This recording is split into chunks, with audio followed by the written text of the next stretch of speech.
پاکستان نے Afghan transit trade جو ہے اس میں سے یہ بھی ختم کر دیا بھارت کے ساتھ، چونکہ جو افغان جو ٹرانزٹ ٹریڈ ہے اس میں جو افغانستان سے جو آئٹمس آ کے پاکستان کی سوئل یوز کرتے ہوئے انڈیا چلے جاتے تھے، یا انڈیا سے جو چیزیں آ کے افغانستان جا رہے تھے، اس تمام تجارت کو بھی بند کر دیا، جس کے نتیجے میں یہ ایک بہت بڑا ایک تجارتی گیپ جو ہے پاکستان اور افغانستان اور انڈیا کے درمیان بھی یہ آ جائے گا۔ اس کے ساتھ جو ہے انڈین ایئر لائنز جو کہ ایک بہت بڑی تعداد میں ہے، جو کہ انڈیا کے لیے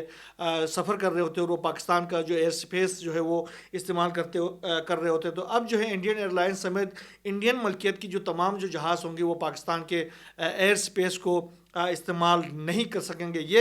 یہ کارروائی تو انہوں نے فوری طور پر کر دی ہے۔ اس وقت جب ہم آپ سے یہ ولاگ شیئر کر رہے ہیں تو انڈیا کے لیے پاکستان کا جو ایئر سپیس ہے وہ بند ہو چکا ہے، اب ان کے جہاز جو ہے وہ پاکستان کے سپیس سے نہیں گزر سکتے۔ پاکستان کا یہ جو منہ توڑ جواب ہے،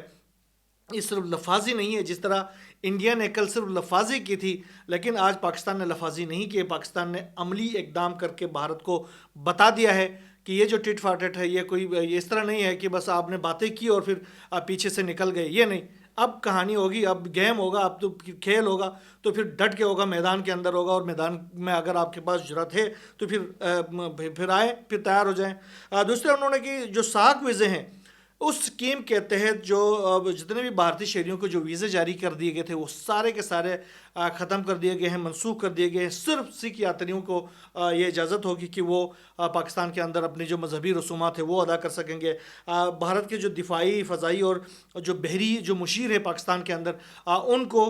پرسونا نان گریٹا ڈکلیئر کر کے ان کو فوری طور پر ملک چھوڑنے کا حکم دیا گیا ہے۔ اس حوالے سے یہ بھی فیصلہ کیا گیا کہ انڈین ایمبیسی، انڈیا کے اندر جو پاکستان کی جو ہائی کمیشن ہے وہاں پر پاکستانی عملہ ہے اس کو بھی کم کر کے 30 تک اس کو محدود کر دیا جا رہا ہے، جبکہ پاکستان کے اندر جو انڈین ہائی کمیشن ہے اس کے عملے کو بھی فوری طور پر کم کیا جا رہا ہے، اور اس کی تعداد بھی 30 تک محدود کر دیا جا رہا ہے۔ یہ ایک بہت اہم قسم کا فیصلہ ہے۔ اس کے ساتھ ساتھ قومی سلامتی کی جانب سے، کمیٹی کی جانب سے کہا گیا کہ بھارت کی اشتعال انگیزیاں دو قومی نظریے کی سچائی کی دلیل ہے، یعنی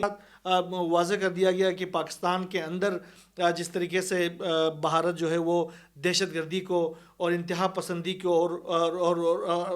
آزادی کی جو نام نہاد تحریکیں ہیں ان کو ہوا دینے کی کوشش کرتا ہے۔ اس حوالے سے کہا گیا کہ کلبھوشن یادیو جو ہے وہ جو بھارت کی دہشت گردی کا زندہ ثبوت پاکستان کے پاس موجود ہے، اور پاکستان دہشت گردی کے خلاف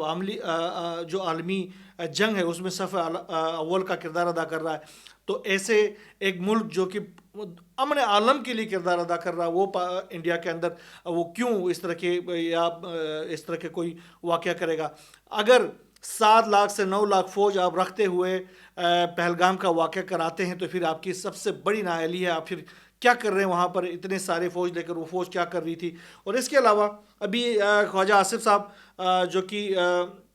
وزیر دفاع ہیں پاکستان کے، اس کے ساتھ نائب وزیر اعظم اور وزیر خارجہ اسحاق ڈار صاحب، اور پھر عطا تارڑ صاحب جو کہ پاکستان کے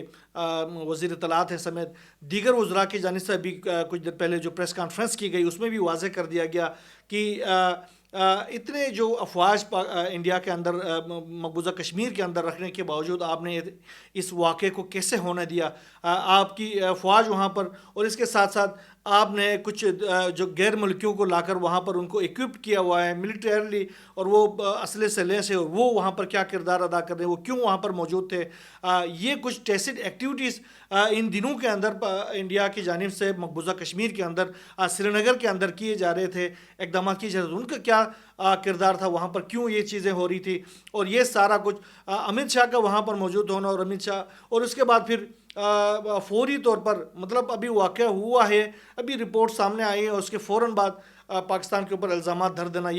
یہ کیسے جسٹیفائی کریں گے بھارت کی جو گورنمنٹ ہے یا بھارت کی جو دفاعی جو حکام ہے، اور اس کے باوجود انہوں نے اس طرح کا غیر سنجیدہ قسم کے الزامات جو ہے پاکستان کے خلاف کیے، اور اس کے بعد ایک ایسا غیر سنجیدہ فیصلہ کیا گیا جو کہ 2 سے 3 جو بڑی جنگیں ہوئی ہیں پاکستان اور انڈیا کے درمیان، جو 65 کی جنگ ہے، 71 کی جنگ ہے، پھر کرگل کی جنگ ہے، اس دوران بھی انڈس واٹر ٹریٹی کو ختم نہیں کیا تھا، لیکن آج کہ کیا ایسی آفت پڑی تھی آپ کے اوپر کہ آپ نے مرے ہیں پہلگام میں اور پھر آپ نے انڈس واٹر ٹریٹی کو ختم کرنا کا فیصلہ کر لیا؟ تو یہ آپ کے جو مستقبل کے جو ڈیزائنس ہیں ان ڈیزائنس کو واضح کرتے اور ان ڈیزائن کے خلاف پاکستان کی جو قیادت ہے اس نے کلیئر کر دیا ہے کہ یہ پھر جنگ تصور ہوگی، اور جنگ جو ہے وہ پھر کوئی محدود جنگ نہیں ہوگی۔ خواجہ آصف نے ایک بار پھر کہا کہ یہ جو ٹٹ فار ٹٹ ہوگا اور اینٹ کا جواب پتھر سے دیا جائے گا، اور انہوں نے یہ بھی واضح کر دیا گیا اگر انڈیا نے کوئی شرارت کی، کوئی ایک گولہ پھینکا اور کوئی عام شہری کوئی ایک بھی زخمی ہوا تو پھر ہم کچھ نہیں دیکھیں گے، پھر انڈیا کے اندر بھی ایسا کچھ ہوگا، پھر ہم کہیں نہیں دیکھیں گے کہ کمبیٹنٹ قوم ہے کون ہے تو پھر نان کمبیٹنٹ قوم ہے کون ہے، پھر ہم جو ٹوٹل وار کریں گے آپ کو جو نقصان اٹھانا پڑے گا اس کا آپ تصور بھی نہیں کر سکتے۔ اس کے ساتھ ساتھ انہوں نے کہا کہ مودی جو کہ دہشت گردی کے اندر دنیا کا واحد شخص ہے جس کے اوپر دہشت گردی کے الزامات ہیں، اور اس نے گجرات کے اندر ہزاروں لوگوں کو اس نے مسلمانوں کو شہید کر دیا،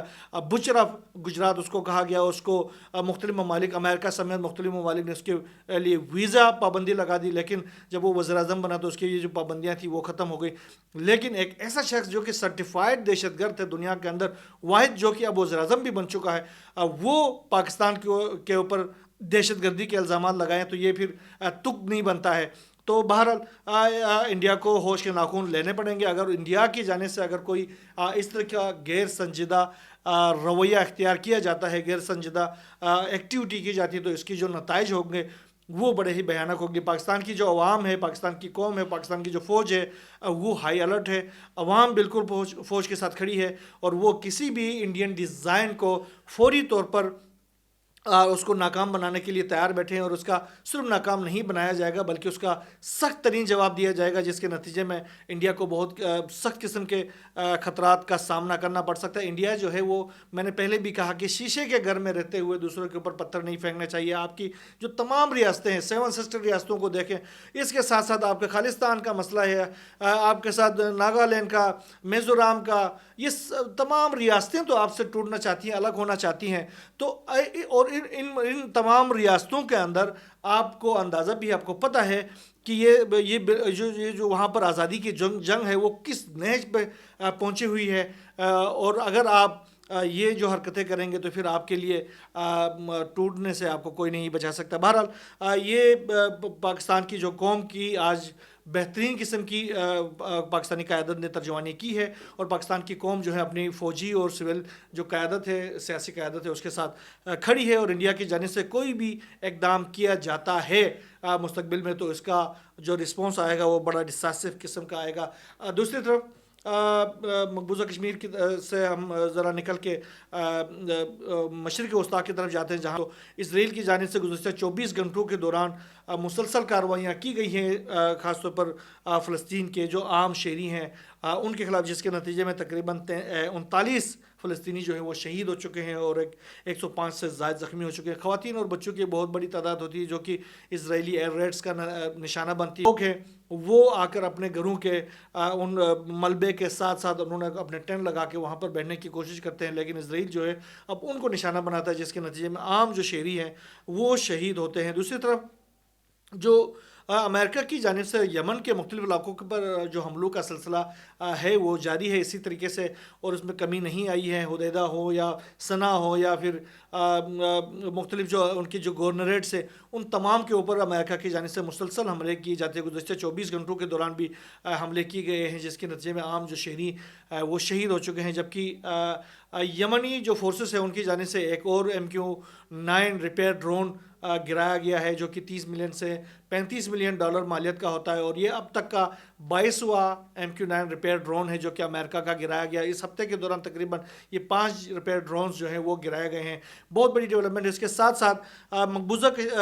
جو فلسطینی علاقے ہیں جس کو ہم اسرائیل کہتے ہیں، ان کے اوپر بھی یمن کی جانب سے حملے کیے گئے۔ اس بار جو حملے ہیں وہ حائفہ کے اوپر کیے گئے ہیں۔ آپ اندازہ لگائیں حائفہ جو ہے وہ کافی دور ہے یمن سے،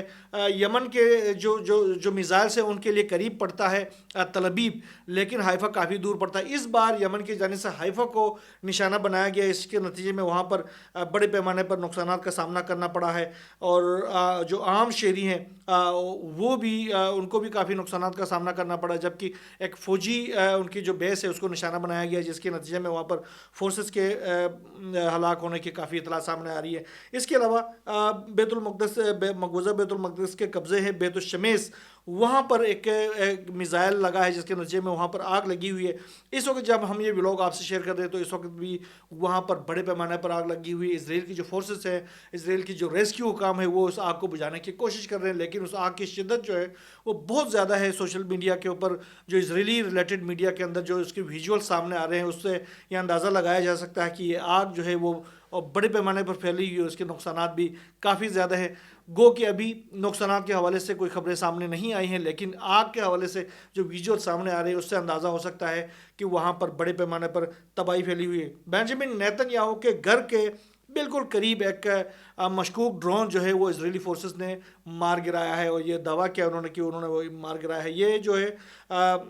کہ ایسے موقع پر یہ ڈرون بالکل اس کے رہائش گاہ کے قریب پہنچا تھا جب بنجامن نیتن یاہو ابھی نکلنے والے تھے اپنے گھر سے، اور وہ ہولوکاسٹ کے حوالے سے ایک اہم اجلاس میں، جو ایک تقریب میں شرکت کرنے کے لیے جا رہے تھے، لیکن اس سے پہلے یہ ڈرون جو ہے وہ آ گیا، تو ان کی جو فورسز ہیں انہوں نے اس کو مار گرانے کا دعویٰ کیا ہے۔ مشکوک ڈرون کی وجہ سے پھر اس کو روکنا پڑا بنجامن نیتن یاہو کو، انہوں نے پھر اپنے حفاظتی تحویل میں لے لیا اور اس کو بختر جو ان کے بنکروں میں پہنچا دیا، جس کے نتیجے میں وہ لیٹ ہو گئے، اس تقریب میں بھی نہیں پہنچ سکے۔ یہ صورتحال ہو گئی۔ دوسری طرف جو اسرائیل کے اندر بنجامن نیتن یاہو کے خلاف جو مظاہروں کا سلسلہ ہے وہ اس میں دن بدن اضافہ ہوتا جا رہا ہے، مختلف شہروں میں یہ مظاہرے پھوٹتے جا رہے ہیں، اور وہ بنجامن نیتن یاہو سے استعفے کا مطالبہ کر رہے ہیں۔ اور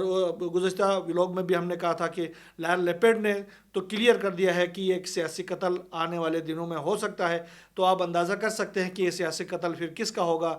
کیونکہ بنجامن نیتن یاہو کے خلاف انہوں نے محاذ کھول رکھا ہے، اور یہ محاذ جو ہے آگے اسرائیل کے اندر جو ہے وہ سول وار کی طرف اس کو لیڈ کرے گا، اور سول وار کا مطلب یہ ہوگا کہ پھر اسرائیل جو ہے وہ فائر ودن سے ہی جل کر تباہ و برباد ہو جائے گا۔ بہرحال جو بھی نئی ڈیولپمنٹ انشاءاللہ مشرقی وسطیٰ کی صورتحال کے حوالے سے، جنوبی ایشیا کی صورتحال کے حوالے سے سمیت دنیا بھر سے جو بھی سامنے آتی رہے گی، انشاءاللہ ہم آپ سے شیئر کرتے رہیں گے۔ یہاں بس اتنا ہی، اللہ حافظ۔